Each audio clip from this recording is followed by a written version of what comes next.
Salut toi, t'as déjà entendu dire que le gras c'était mauvais pour ta santé? Bah pas moi.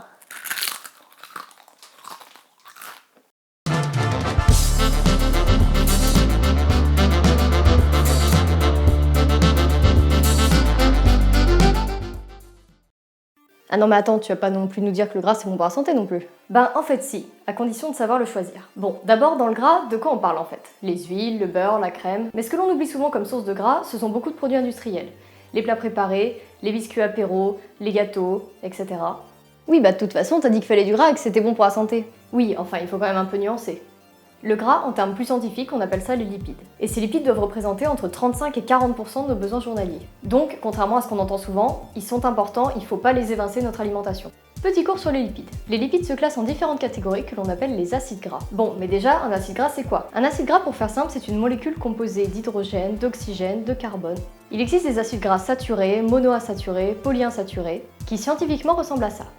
Mais qu'est-ce qu'il faut retenir de tout ça? En fonction de si l'acide gras est saturé, insaturé, ses effets à l'échelle du corps humain ne vont pas être les mêmes. Les acides gras saturés sont ceux à limiter car ce sont ceux qui vont avoir le plus d'effets néfastes sur le corps.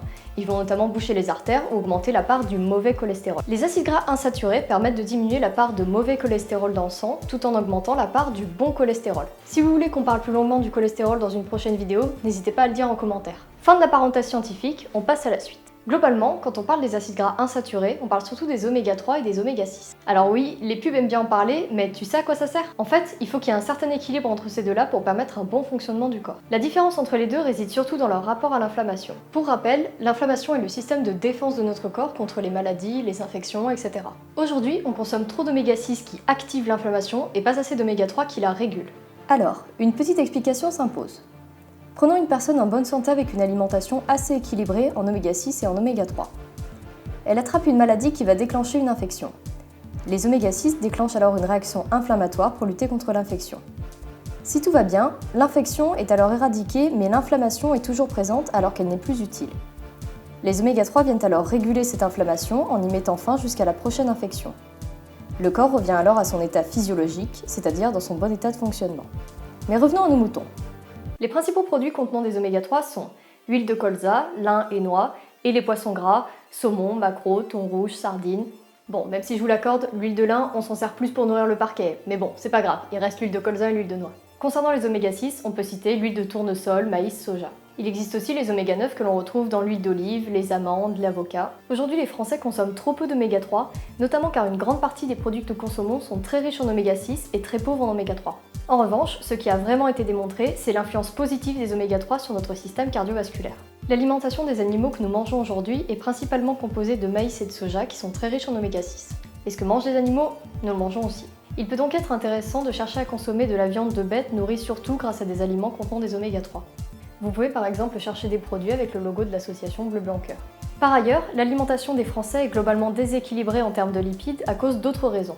Par exemple, la présence récurrente d'huile de palme et d'huile de cobra dans les produits industriels. L'huile de palme est un acide gras saturé et comme on l'a dit tout à l'heure, c'est celui qui favorise le plus les maladies cardiovasculaires. Et oui, tu le savais peut-être déjà, mais l'huile de palme, en plus de favoriser la déforestation, favorise des artères en béton. Mais elle n'est pas la seule. Et comme tu l'as peut-être constaté, il fleurit de plus en plus d'emballages sur lesquels on peut lire en gros « sans huile de palme ». Génial, non? Eh ben, comme d'habitude, il faut vérifier les étiquettes. Car si l'huile de palme est effectivement absente du produit, elle est souvent remplacée par l'huile de copra, aussi appelée huile de coco, tant mise en avant aujourd'hui. Et cette huile de coco est peut-être la seule qui bouche encore plus les artères que l'huile de palme. Mais pourquoi les industriels choisissent-ils ces huiles?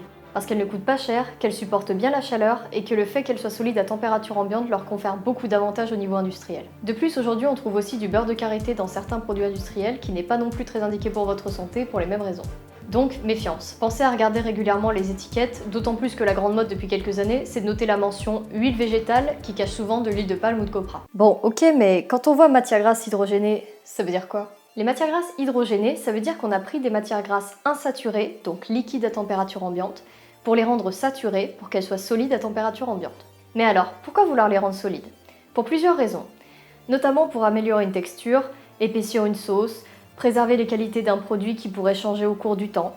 Donc en conclusion, que faudrait-il faire? Dans l'idéal, il faudrait essayer de consommer plus d'oméga 3 au quotidien. Par exemple en utilisant de l'huile de colza qu'on mettrait dans sa vinaigrette ou dans ses pâtes déjà cuites pour éviter qu'elle colle. Par contre, attention, les huiles riches en oméga 3 sont sensibles à la chaleur et ne doivent donc pas être cuites, sinon on perd tous les oméga 3. En effet, ce sont des matières grasses fragiles et c'est pour cela qu'on les retrouve très peu dans notre alimentation industrialisée. Bon, mais alors le beurre, ça sert à quoi? C'est bon ou pas? Disons simplement que le beurre est une source très importante de vitamine A qui est très importante concernant la vision et la protection de la peau notamment. Mais là aussi, évitez de le cuire car on perd toute la vitamine A et on obtient à la place des composés cancérigènes. Si vous voulez un exemple d'utilisation idéale des matières grasses dans une journée, tartine beurrée le matin, comme ça le beurre reste cru, huile d'olive pour cuire les aliments, vinaigrette faite avec de l'huile de colza dans une salade le soir ou dans des pâtes ou le riz déjà cuit. Sur ce, j'espère que cette vidéo t'a plu. Si c'est le cas, n'hésite pas à laisser un petit pouce bleu et si t'as des suggestions ou des questions, fais-toi plaisir dans les commentaires, c'est fait pour ça. A très vite pour une prochaine vidéo, salut!